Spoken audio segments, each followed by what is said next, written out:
Bonjour! Regardez cette photo et dites-moi à quoi ça vous fait penser.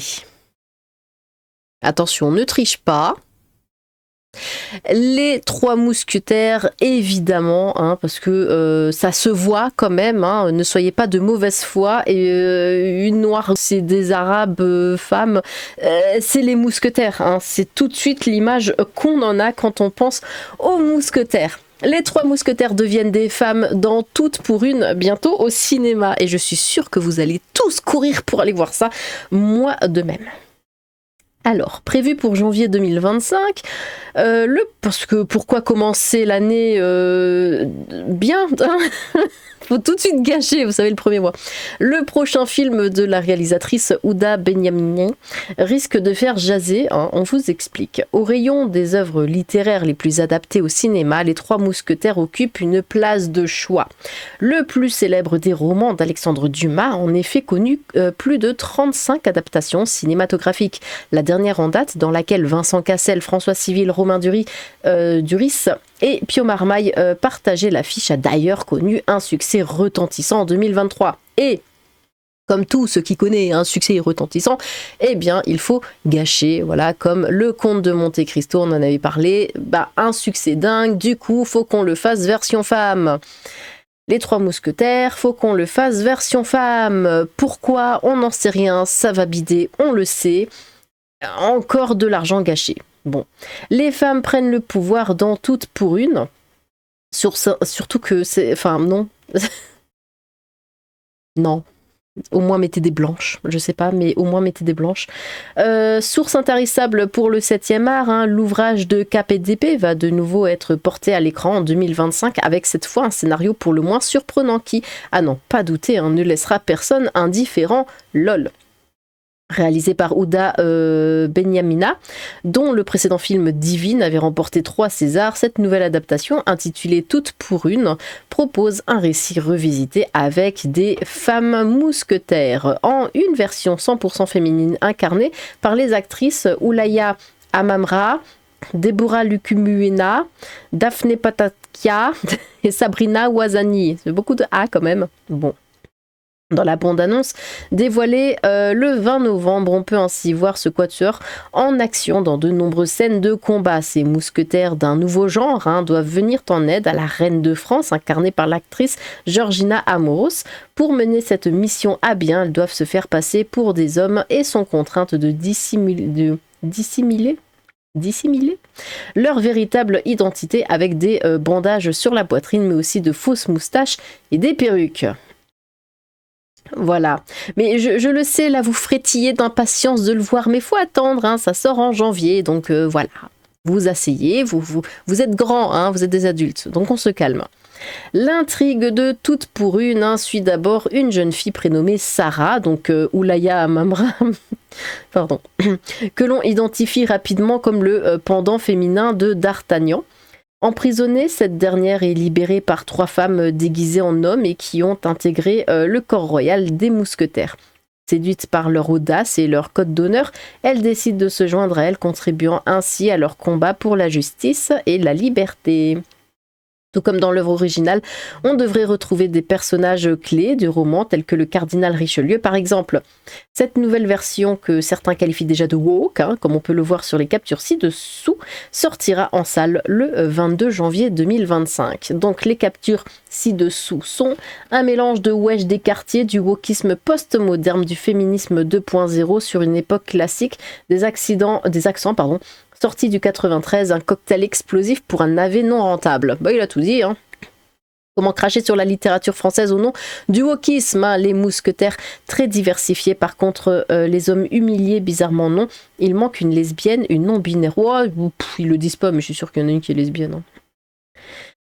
Comment détourner l'argent public en faisant une bouse woke, féministe, et en se partageant le pactole entre potes. Même sous la torture, je regarde pas cet étron, encore du fric gaspillé pour de la propagande idéologique nauséabonde. Voilà. C'est à peu près ça. Ici on a Psycho qui dit « Moi j'attends le remake de Tarzan », mais on l'attend tous, mais on sait qu'il va être blanc. Et là, vous savez quoi ? Vous savez quoi? Oui, je vais vous le dire. Quand ils vont faire un Tarzan en live, film live, ils vont prendre un blanc. Et du coup, on va dire, oh, mais ils ont mis un blanc. Et donc là, ils vont répondre, mais c'est un blanc dans le dessin animé. Qu'est-ce que vous attendiez à quoi? Enfin, le dessin animé, on voit bien que c'est un blanc. L'histoire de base, c'est un blanc. Pourquoi on mettrait autre chose qu'un blanc, n'est-ce pas? Voilà. Ils ont donné le rôle de Porthos Lobez à une noire. Racisme sur 20. Vivement un remake des poilus dans les tranchées. Destination Télé va nous dire combien d'argent de nos impôts ont servi pour faire ce film, ça va être intéressant. Rien que l'affiche, ça sent la merdasse woke française subventionnée, mais oui. Réécrire des films cultes, déformer l'histoire, réinventer des légendes, tout ça pour les conformer au goût du jour et satisfaire le wokisme ambiant. Ils ne cherchent même plus à créer des œuvres originales, non. Leur obsession, c'est de réécrire le passé, de le tordre et de l'effacer pour les remplacer par leur vision idéologique. Une fois de plus, la créativité laisse place à la propagande. Qu'est-ce que c'est encore que cette nière de wokistes? Ils n'en ont pas marre avec leurs conneries.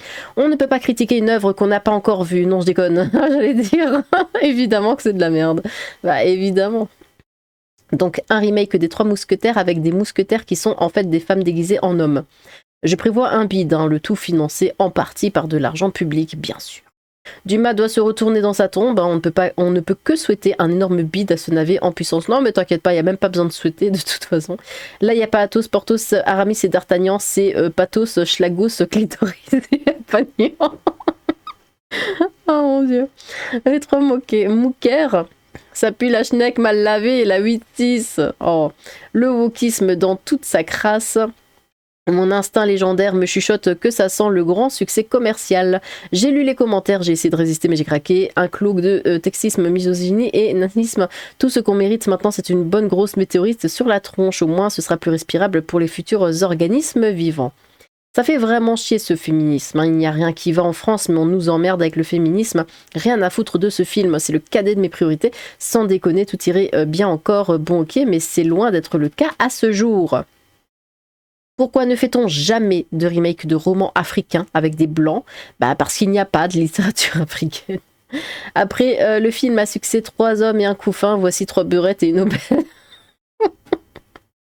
Encore une biographie sur la Kaina, héroïne berbère face aux armées musulmanes campées par Kev Adams. Il disparaîtra des salles obscures en 8 jours et ce sera évidemment la faute de la fachosphère. Ah bah oui, ce sera encore la faute de l'extrême droite s'il va faire 17 entrées par film. Maline, la réalisatrice, a bénéficié d'avance sur cette recette. Une blague, une beurette, 2 traits méditerranéennes, mais là aussi le grand remplacement est une théorie du complot. Allez, oui, mais on prend bien soin de ne pas mettre des blancs. Allez, je prédis un grand film, un grand succès à ce film, 500 salles et 15 000 entrées. Le coupable sera forcément l'homme blanc qui s'accroche au méchant patriarcat, bien sûr. Débile, vous voulez être inventif, créer une épopée féminine au lieu de reprendre des personnages existants. Mais il faut que ça, ils reprennent et ils cassent. Voilà, ils prennent ce qui existe et ils le cassent. C'est tout. Et de les maquiller au féminin, ça ne veut plus rien dire. Est-ce que ces dégénérés sont capables de créer leurs propres œuvres ou sont-ils juste bons à saloper le méchant patrimoine français hétéro-colonialo-normé? Je leur souhaite un bide retentissant et le producteur de cette chose a tout mon mépris. On sent en un coup d'œil qu'une véritable attention a été portée au cahier des charges permettant de se gaver en financement du CNC, évidemment. Je dirais à la louche 2,5 millions d'argent public, la France est blindée aux as. Mais à chaque séance, il y aura quoi? Il y aura 3 personnes. Ils le savent. Elles sont moches. Ridicule. On dirait plus des gladiatrices que des mousquetaires. Athos, Porthos, Aramis et D'Artagnan. Pour une vision réaliste et dénuée d'idéologie dégoulinante des 3 mousquetaires, lisez mon article dans le dernier La Furia Off en kiosque actuellement. Mon Dieu, mais où va-t-on? Encore un film subventionné à coup de subvention publique qui va faire 3 entrées dans les salles. À quand une version masculine des suffragettes? Vivement la bonne, la brute et la truande. Et bientôt les 12 salopardes. C'est financé avec nos impôts, j'imagine. Ah, le Wakanda est là. Bientôt King Kong féminisé. Encore un AV woke. Vomi. Quand tu appuies par erreur sur l'onglet beurette de porno. Il a grossi Omar Sy, non? Qu'est-ce que c'est que ça encore? Alexandre Dumas de se retourner dans sa tombe. Quand vont-ils arrêter de tout détruire en France? Nos nos coutumes, notre religion, nos écrivains, notre culture, notre civilisation. Encore un film idéologique qui va faire 1000 entrées payées par des MJC, donc nous, pour se gaver de subventions du CNC. On sait d'avance que ça va être mal joué, mais bon, ça fait tourner, que ça va être creux, pardon, mal joué, mais bon, ça fait tourner le bise. Toutes d'origine étrangère, comme de bien entendu, si ce n'est pas nous narguer et se moquer de la France, ça, nous devrions en faire autant avec une Sherazade trans ou une Aladdin.